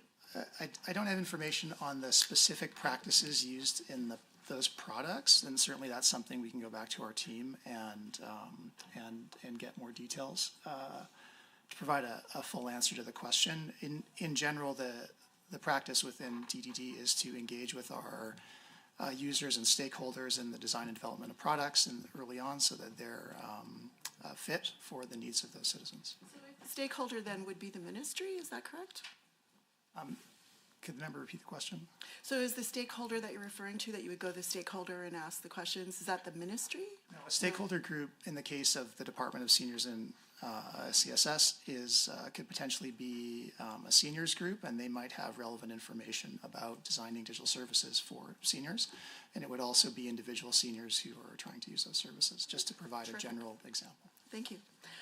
So next, Performance Measure 1B, discuss the number of web pages viewed by all users of the Open Government Portal.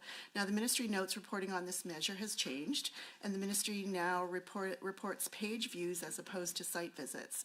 So given the change in methodology for Performance Measure 1B, can the ministry clarify if the information in the table called total number of visits to Open Government Portal on page 21 reports site visits or individual pages? Thank you for the question. I'll pass that again to Jean.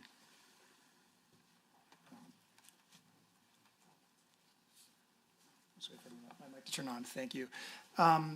This portal is not actually managed by this division, but I'm happy to go back and get a clarifying answer on how those metrics are calculated. Okay. So I'm sorry, you're saying that this information is in the annual report, and so you have no additional information about that? I don't have any additional information at hand, but I'm happy to provide it in writing later. So I guess you couldn't, the department couldn't explain sort of why that change was necessary, why that report? I can explain in general why these changes are necessary sometimes, and it can be due to the differing ways the analytics tools calculate things like site visits and page views. I can't provide a specific reason for why it was changed here, but I'm happy to provide that after. Okay, so if a ministry is deciding, so let's say they have been reporting or in the open data reporting, let's say on a wait list for many years and suddenly decide not to, is there any process that a ministry would have to undertake to remove that reporting or stop that reporting or let you know that they're no longer updating this information?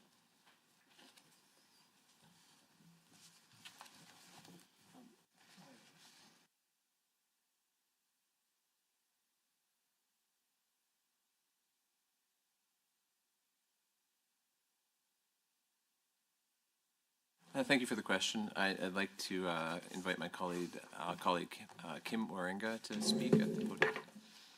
Good morning. So we had to move our tool, our calculation tool from You should just introduce yourself for the record. Oh, sorry, I thought. Yes, Kim Moringa, Assistant Deputy Minister, Data and Content Management. The tool, the Google Universal Analytics tool became end of life. And so as a result of that, we had to move to Google Analytics 4, which used a different way of calculating statistics. So they look at the page views versus the site visits. So the page views are actually more accurate as regarding the usability and what's being looked at versus a site visit, which is someone just looking at a site and maybe not drawing information on it. So, but because of that, we couldn't, we can't retroactively calculate the change in the activity, other than to say that the page views are probably much more accurate as to what's being used. So specifically to your question, did I answer your question? No, maybe I'm not clear about the question. Maybe I can repeat that. Okay. So is there a mechanism for different ministries or departments, let's say they're always reporting data, so they're putting it into the system for the public to view, and then suddenly they stop. So is there somebody that's responsible for knowing who is continuously reporting and where, and when it stops, sort of letting us know why that stopped, and what these variables are obviously impacting visits? So each department manages their own information and provides us with the, we provide the venue for them to display it, but they manage it themselves. So we don't monitor them or go back to them and ask why they stopped a product. It could become irrelevant or be replaced by something we don't know, but right now there isn't a process for that. There is no mechanism in government, not in the ministry, that stops reporting, or in this particular ministry, to note, okay, we've been seeing this data published for this many years, suddenly it stopped. There is no mechanism for the public to ask the ministry responsible, or this ministry. There is an ability for the public to ask questions on the site and to ask for information as to why something isn't there any longer, or ask for information to become available. So there is an opportunity on the site to do that. Like a FOIP request, are you talking about? No, there's a question and answer. You can just write directly to government asking for that information. Hasn't really worked out so far. I've asked why the wait list stopped reporting in 2021 and still no answer. But okay, I'll move on. I understand that. So thank you very much. Key objective 1.2, actually I'm not going to get to this. Key objective 1.2 discusses the ministry's goals of modernizing infrastructure and service delivery approaches. And I note on page 17, the ministry led efforts to design citizen-centered government services to collaboratively deliver modern digital services in partnership with 16 ministries. Could you table a list of those 16 ministries and the criteria used for selecting those 16 ministries? We'd be certainly happy to provide that list. Thank you. I'm out of time. Thank you. We'll move to government members for 10 minutes. Thank you, Chair. Through you to the Deputy Minister. Thank you, first of all, for all the work you do. A lot of it is a foreign language to myself, but I do appreciate, I know there's a lot of work that you do that I'm not meant to understand. And I know my rural communities are happy that we're working on connecting them, and that's all that's really important. So whether I understand it or not doesn't really matter. Machine learning solutions are increasingly used by individual companies and government institutions around the world.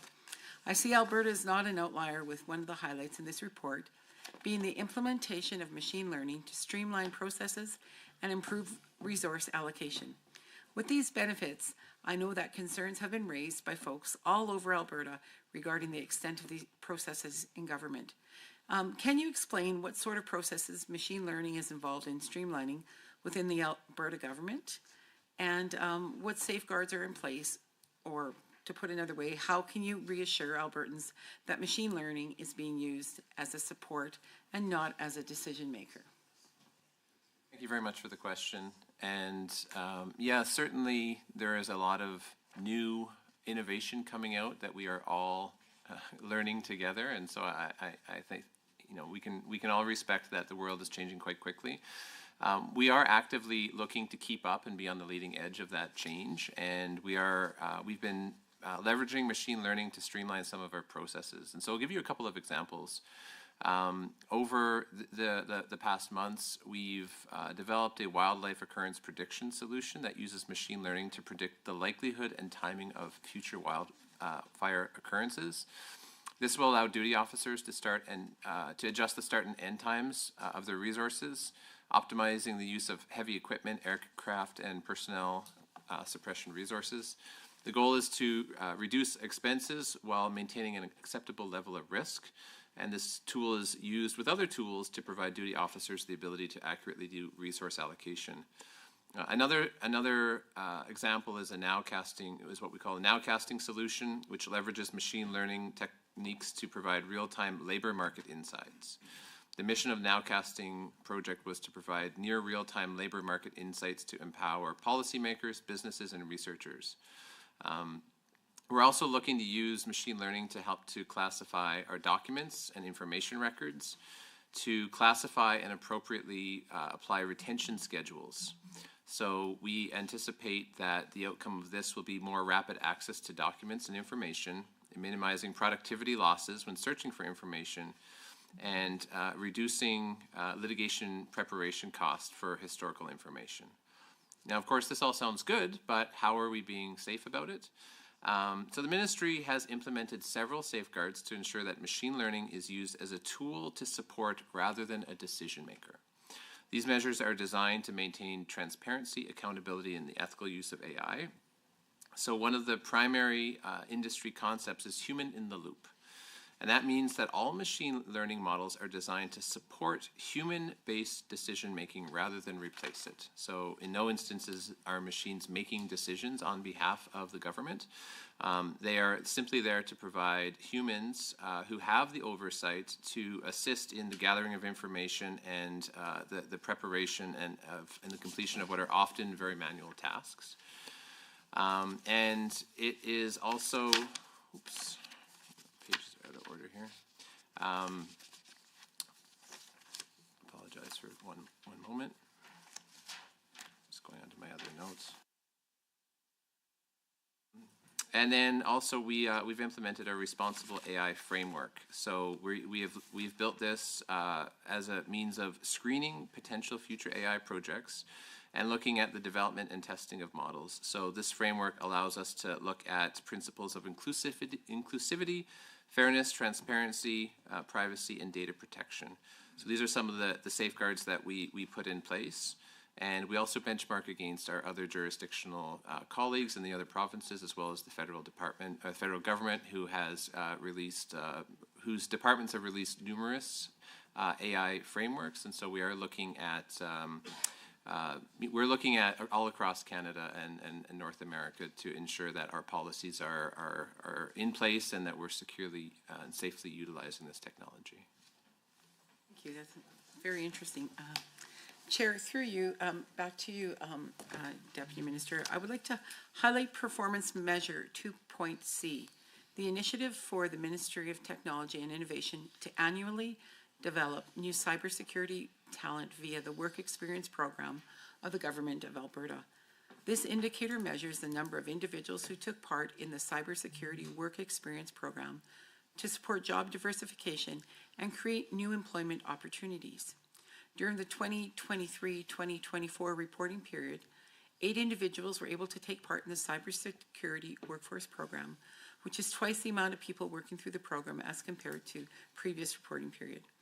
Could the Minister of Technology and Innovation please explain to this committee what work the Experience Program of the Government of Alberta entails and how we are continuing to work with post-secondary institutions to expand the program to generate more talent in the cybersecurity field? And also, could you explain to this committee the criteria for choosing candidates to take part in the Government of Alberta Work Experience Program? Thank you for the question. To answer this, I'm going to pass this to the Chief Information Security Officer, Mr. Martin-Denel. Good morning. The work experience program was implemented a few years ago with the intention of filling the gap, the global gap that we're seeing around the world right now from a cybersecurity perspective. I was often in a situation where I had a hard time finding cybersecurity professional with experience in this province to fulfill some of my full-time roles. So we work with advanced education and technology and a few of the post-secondary institutions here in Alberta to develop a program that was more than just, say, a student summer program or something like this. We wanted to actually bring people, put them through a curriculum, and teach them how to become cybersecurity professionals. So we're bringing in individuals who actually have some basic experience and meet some requirements from a cybersecurity perspective. So, for instance, we bring in people from a computer science program that understand what a network is, how to support a desktop, how to install software, how to develop application systems and things like that. But we also bring in people from law enforcement program that maybe have experience and understand things like a forensic investigation and such. So we essentially use the standard hiring process of the government of Alberta. People have to apply with their resumes, they state their level of experience, and then we also provide them with a little bit of a homework, because one of the things we want to evaluate, since they don't have the experience, is at least their level of passion and their willingness to actually learn through the program how to become cybersecurity professionals. This is essentially how we select the candidates.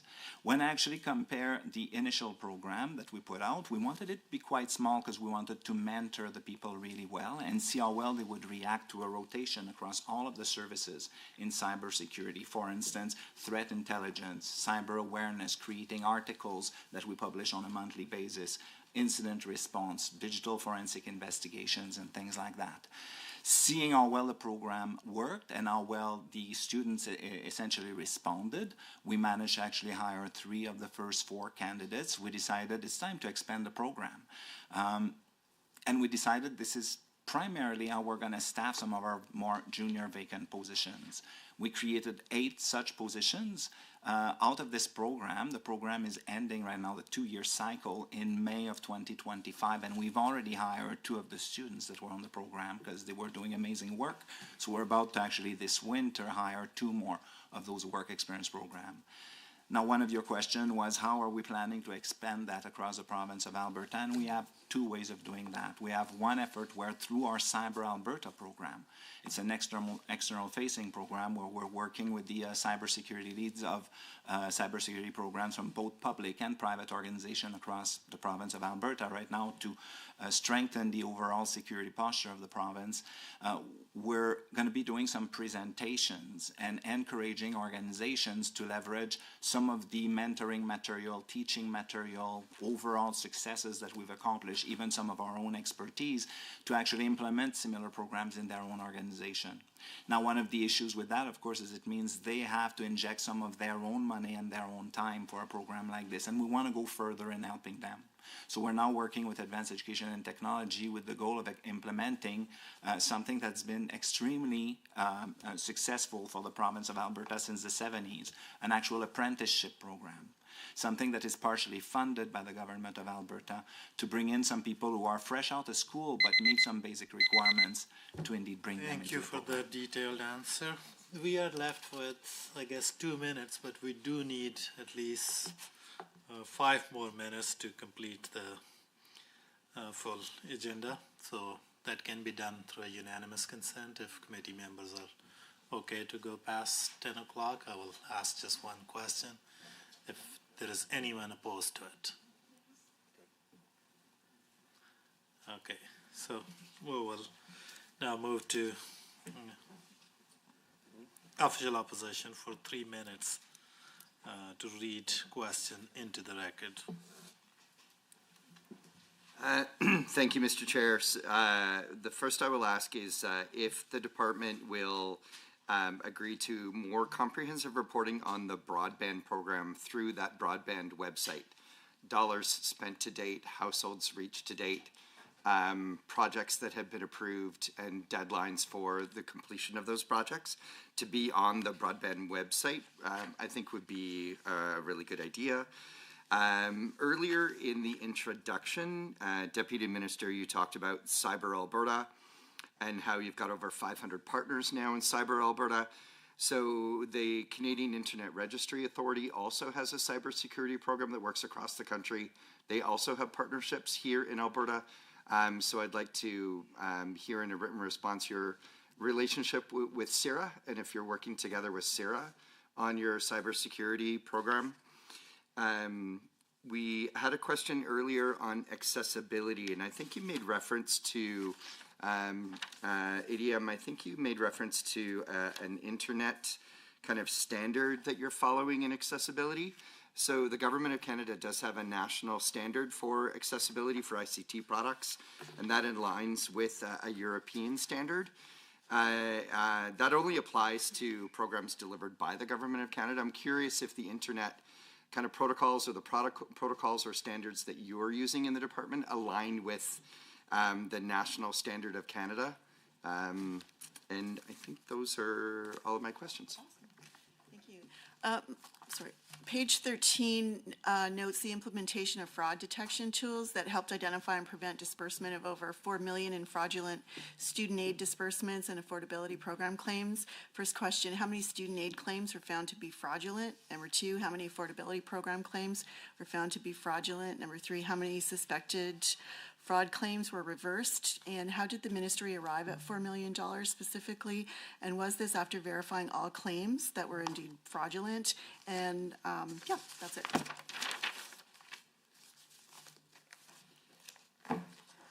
That's it.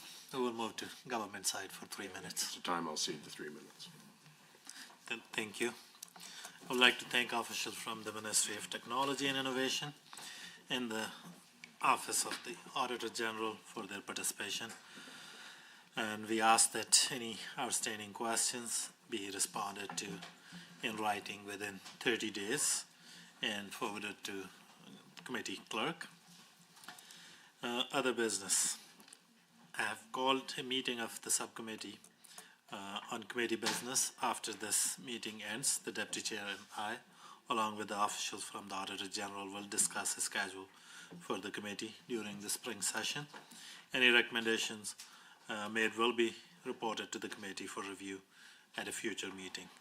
Are there any other items for discussion under other business? Seeing none, the next meeting of the committee is on Tuesday, November 26th, with Ministry of Service Alberta and Red Tape Reduction.